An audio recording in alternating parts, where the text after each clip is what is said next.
Hello, trout anglers. I am Kel Kellogg, and I want to thank you for meeting me back here on the FHS Fishing YouTube channel. If you're new to this channel and you like this kind of content, please hit that subscribe button and the bell notification. That way you'll always know when I'm here talking about trout fishing. We've been putting up a couple videos a week.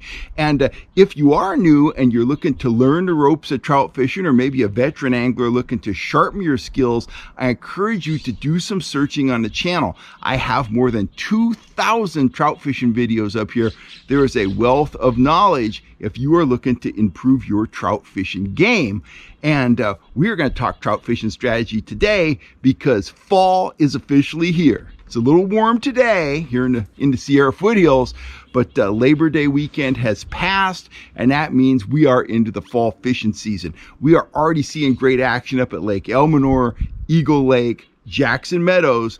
Things are going to do nothing but get better and better in the high country, followed by the foothill fishing, followed by the valley fishing. So this is one of the most exciting times of the year for me when fall is just getting going, because I know we are in for some outstanding fishing ahead. Having said that, I just haven't been able to get up to the high mountains. So I took a trip out to Collins Lake yesterday, and I gotta say, the fishing was absolutely fantastic. Check out this action.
Yeah, that's right. The fishing was absolutely fantastic, but it was all about bass.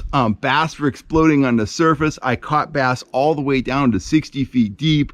There were a bunch of juicy marks, a bunch of bait, everything you look for. But every time I deployed the lines, it was a bass and another bass and a bass. And I just didn't come across the trout. And those were only a few of the bass I caught. I think I had 9 fish by like 10:30 in the morning. I said, well, I'm just not having any luck with the trout. It's starting to get warm. So I headed for home where I had some other things to do. But I think, fall is going to be a great place at Collins Lake. I know there's some holdovers out there, and trout planting is going to start around Halloween, and they are slated to put in 30,000 pounds, actually more than that, 30,000+ pounds of trout at Collins Lake this fall, winter, and spring. So if you're looking for a beautiful place in the foothills to go fishing, put that one on your list, because it's going to be great. It's always great there during the cold months, and this year is going to be no exception. Lake has a lot of water in it and a lot of potential moving forward.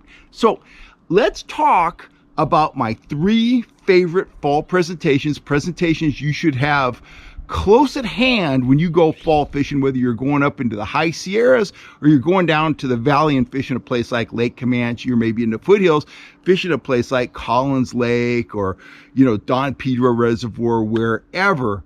So my number 1 fall presentation is a trolling fly. Right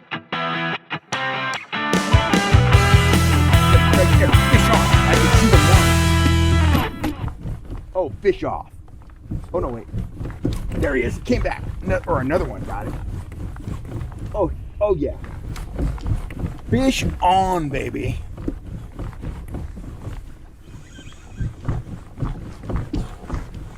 Got a lot of boat traffic out here. That was a pretty sharp turn. Oh, he's tearing off line. Wow. Get going this way. Hopefully I won't tangle that other line. When you turn back on a fish like that, you gotta keep up with the reel. Fish is way over there.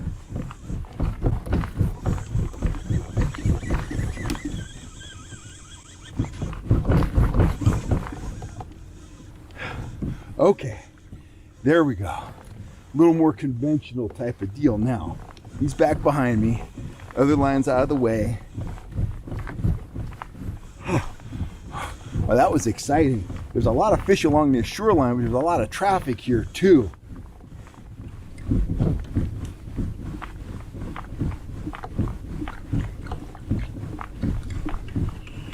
Oh, what a run. They're the best fighting trout ever. They're like steelhead.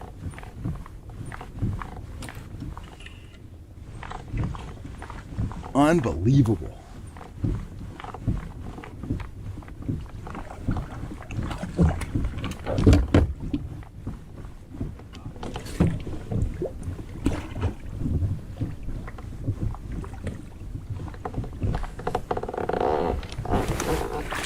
Right there, just like that. Bam!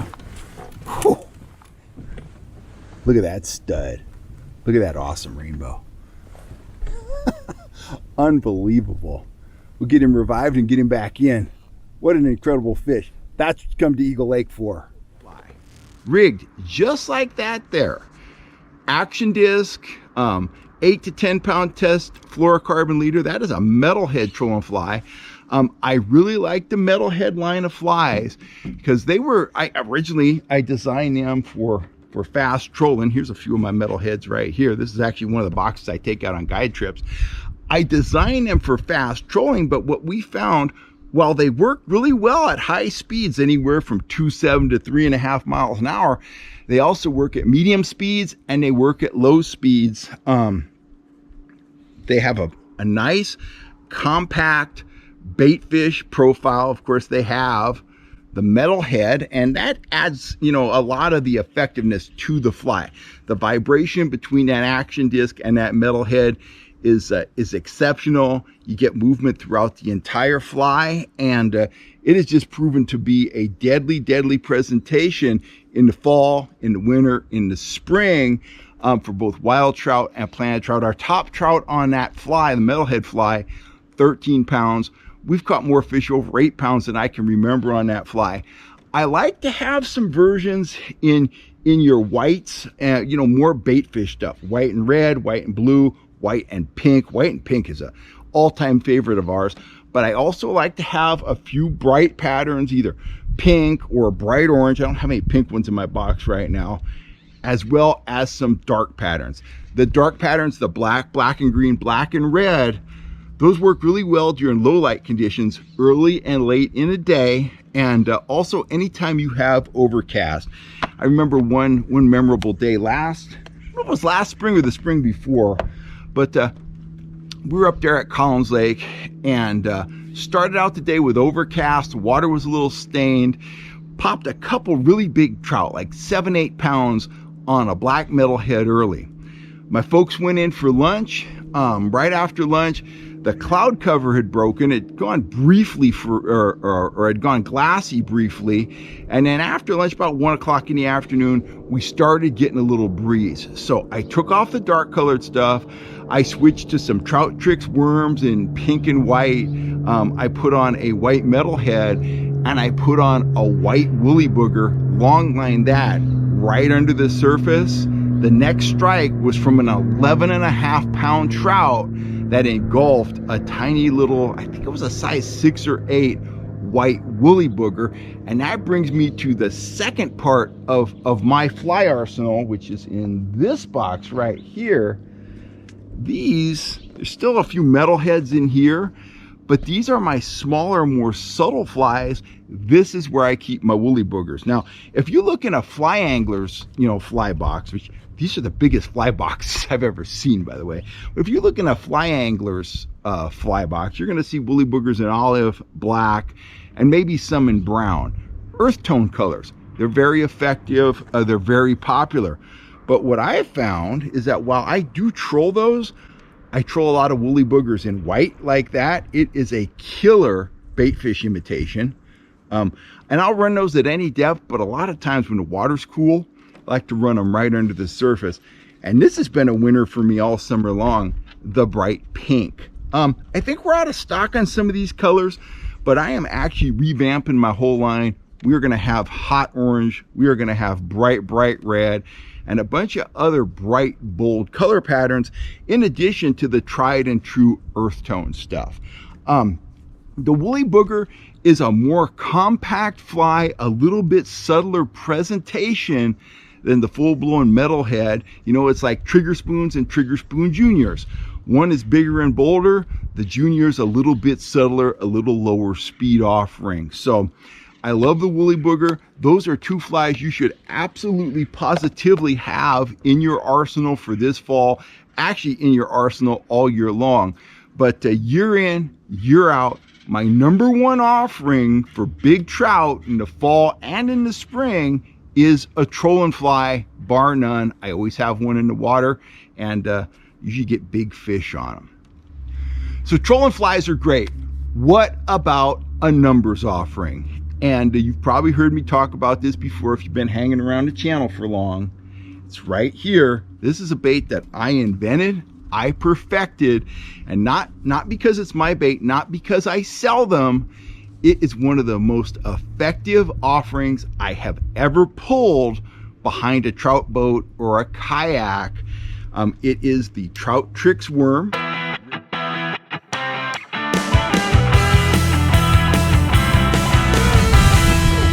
Trout Trix worm, guys. We got one here. He's jumping. Thank you.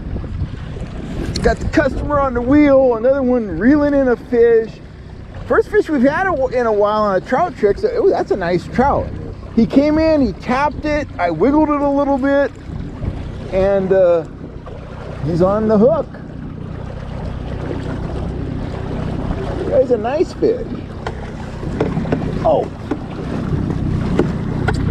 Oh, jumped out of the net. There we go. Oh, he's heavy. He's heavy. He's hurting my arms. Oh my gosh. Hey, nice fish. Whoa, wow. Like my fish fresh, right? Yeah. Pull some line. No problem. Yeah, so he went like this, and I went like that a little bit, and he went. That big fish. That's a bruiser too. Yeah. All right. Well, I'm gonna whack him.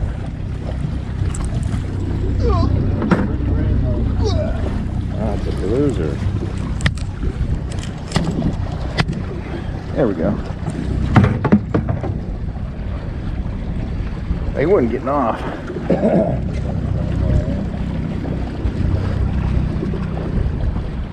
Trout Trix. Yeah, the worm. Took something like that too. Total finesse. Trout Trix worm, guys. Bite is extremely difficult today. That was a very light bite, but hey. Rigged just like this, 8 to 10 pound test leader, action disc, 2 or 3 bobber stops, a bead, and then a number 4 hook. And I thread the worm a lot of the time. I thread the worm on the hook. Whoa, well, there we go. That'll work. I thread the worm on the hook just like that, so the hook is right near the tail. Guess what? This presentation has a ton of action at low speeds. It stays in the strike zone. It could tempt lethargic fish. Active fish love it too. If the fish are really active and grabbing, though, you don't need to get the hook back that far. But if they are a little off the bite, all that action tempts them to come in and nip at the tail. And if they nip at the tail with that hook in there like that, they are on the end of your line. Fish on, fish in the net, fish in the box if you're keeping fish for dinner. So the Trout Trix worm has proven to be just an exceptional pattern. I can't even get it back on the hook holder on the rod. There we go, I got it. Rigged like that. They come in several different colors. Once I'd perfected the Trout Trix worm, I really wanted a minnow shape, and I came up with the Trout Trix minnow. Let me show you a couple of these. Here is the Trout Trix worm. It's very soft, very natural, very lifelike. It's 3 inches long. Here's the Trout Trix minnow. It's just a little bit shorter. it has a very, very minnow-like action. I'll go as far to say, if it's rigged up like that, it is the most effective minnow imitation on the market. So I like to have both of these offerings in bright colors. You know, we offer them in pink, in orange, bright stuff like that. But I also like to have the natural bait fish color right here. And the worm has proven to be very effective in lakes where the trout are feeding on bait fish, but even more so, the minnow has proven to be deadly. I took that up to Lake Elsinore several trips last year. Big wise trout feeding on pond smelt. I showed them that minnow moving at about 1.8 miles an hour, and it was game on. And I could tell the way they were hitting it, how deep it was in their mouth. They had no idea that it wasn't a real bait fish. And any of you guys who have fished Elsinore know that is, I describe it as trout fishing university. Those are big, wise trout. And if you can fool them like that, you know you have a perfect imitation. And that is an absolutely perfect pond smelt imitation. I've taken to Sly Park Reservoir and dozens of other places. But I was up at Sly Park on a kayak trip, Mackinac in there, where again, feeding on pond smelt. Bingo. I forget how many we caught.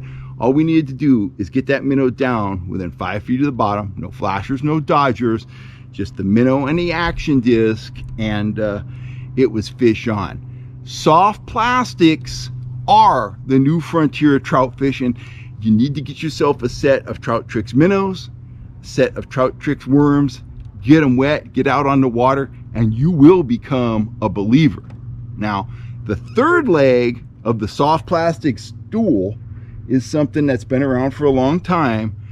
They are plastic trolling grubs. I love these in the fall, especially when the water starts to get cold. The trout still have a mindset that they want to feed, they want to be aggressive, but sometimes a slower moving bait is more effective in those conditions. And a grub has a ton of action. It's a great shad imitation, but it has a ton of action at low speeds, say 1.5 to 2 miles an hour. I always have some natural colored grubs like that in motor oil. That's a killer at places like Eagle Lake. I have some bait fish patterns like this firecracker pattern. That's great at Folsom Lake, Collins Lake, anywhere they feed on shad. I also like some bright colors, some reds, some pinks, stuff like that. You can get grubs just about anywhere. I offer killer kits of grubs in the FHS fishing store, but you know, a grub is a grub. But those are 3 soft plastic baits you absolutely want to have. You want my Trout Trix worms, you want the Trout Trix minnows, and you want some trolling grubs. And I don't troll any of these offerings really with dodgers. Once in a while, I'll incorporate a turbo flasher, but most of the time, I'm just fishing them naked, and that's enough. Those trout, they're in the business of finding really small offerings out in the water column, and they will not have a problem finding those. Now, my final presentation for the fall, and I've actually got these. I've got a frozen ice block on top of them, is the dirty old Nightcrawler. Now, I'm not going to break out a Nightcrawler because I got a guide trip tomorrow, and I want to try running some worms just to see if they work. So I'm keeping those cold. I don't want to mess up a worm just rigging it here for fun. Check out this rigging tutorial, and then I'll be back to talk a little bit about worm trolling strategy. You're going to basically need 4 different things when you go out to thread a Nightcrawler for trout trolling. You're going to need a worm threader right there. You're going to need a hook right there. You're going to need a leader right there. And of course, you're going to need a tub of night crawlers. Now, I don't really go for the mini crawlers or the baby crawlers. I go for the full-size night crawlers. I feel that that's going to give you the best spin as you troll the bait through the water. It's going to give you the best results. So let's get into it. First thing you're going to need is a hook. Now, this is a mustad slow death hook. It's a walleye hook. Walleye guys, they troll a lot of bait just like us trout anglers do. These either come in size number 1 or size number 2. Both sizes work great. If you look at the hook from that angle, it just looks like a normal fish hook, but if you hold it that way, you see that bend? That bend is very important. That's going to cause the worm to rotate through the water when you troll it. That rolling action is a critical part of success. They'll hit a worm that isn't rotating, but they hit a worm that's rotating a whole lot better. Now, I've got that hook attached to about a 22-inch section of fluorocarbon leader material. Now, you don't always need to use fluorocarbon, but since it reflects light at the same rate as water does, it renders that line virtually invisible to the fish. Sometimes it matters. You're not going to know when, so use a fluorocarbon leader at all times. I prefer 8 or 10 pound test. That's light enough to fool the fish, but strong enough to land a really big fish. I don't like to go down to 6 or 4 when I'm trolling. I want something that's going to allow me to land an 8 or 10 or 12 pound trout, the kind of big fish you see me catch here on video out at Collins Lake when I got clients on the boat. The hook is attached using a Palomar knot, and I have just tied an overhand loop in the top of the leader. So let's select a worm and let's thread them. Before I do that, though, I should talk a little bit about the worm threader. If you aren't familiar with what a worm threader is, it's simply a hollow metal rod attached to a handle. And since it's hollow, it's going to allow me to put the hook point into the end of the tube, and that's important. So, get to that in a second. Let's pick out a Nightcrawler. Okay, so here's a nice fat worm. This is a likely candidate. And what you're going to notice when you get a Nightcrawler is there's two ends to a worm. There's the kind of the flat, flabby end, and that's the tail. And there's kind of the pointy, muscular end. That's the head. That's the end you want to thread on your hook.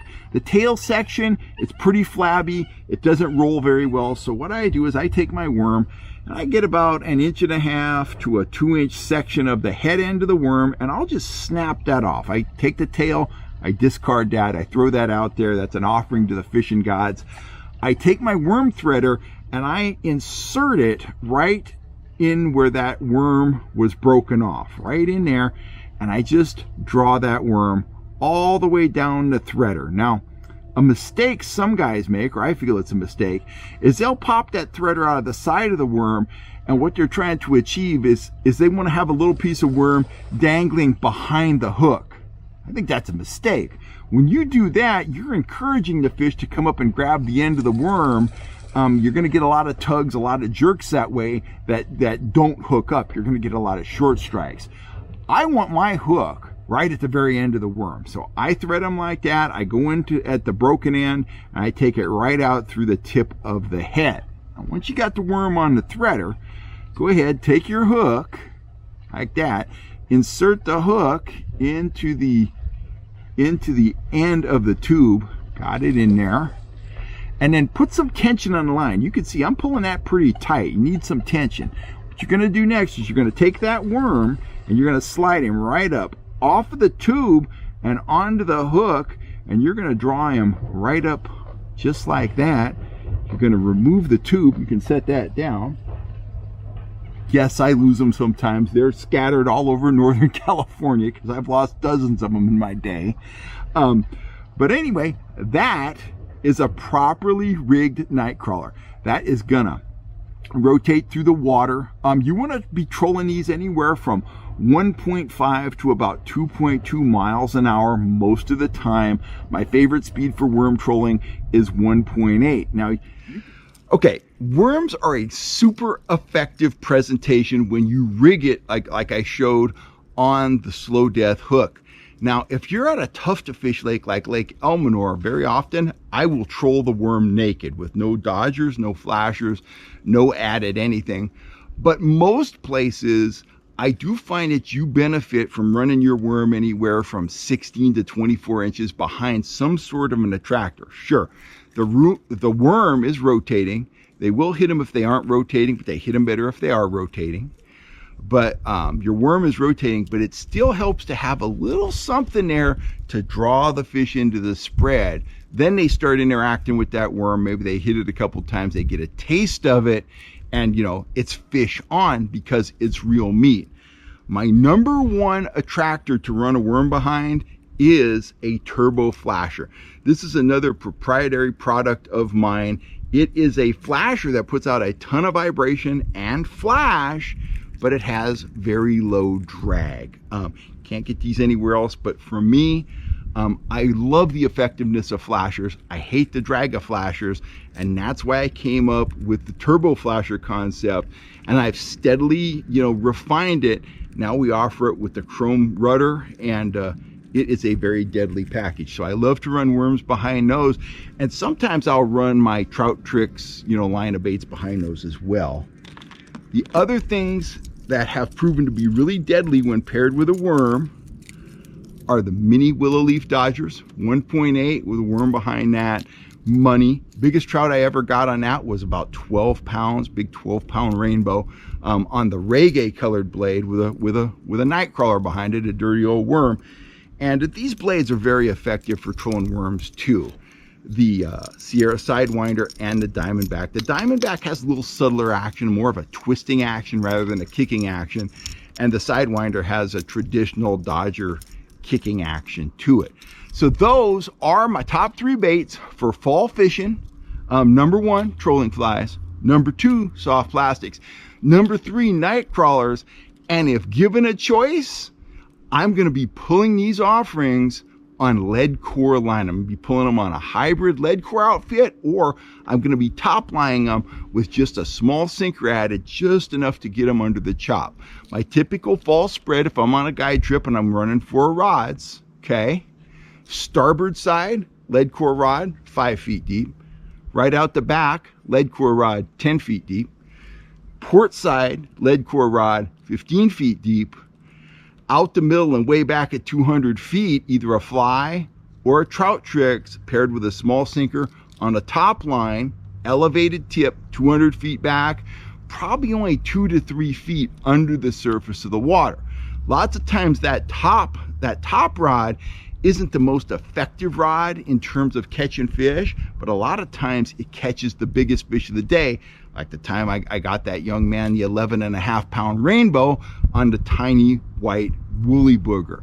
The system works. Once you get out on the water, start to build a pattern, determine which depth is best, start to target rods at that depth with that bait.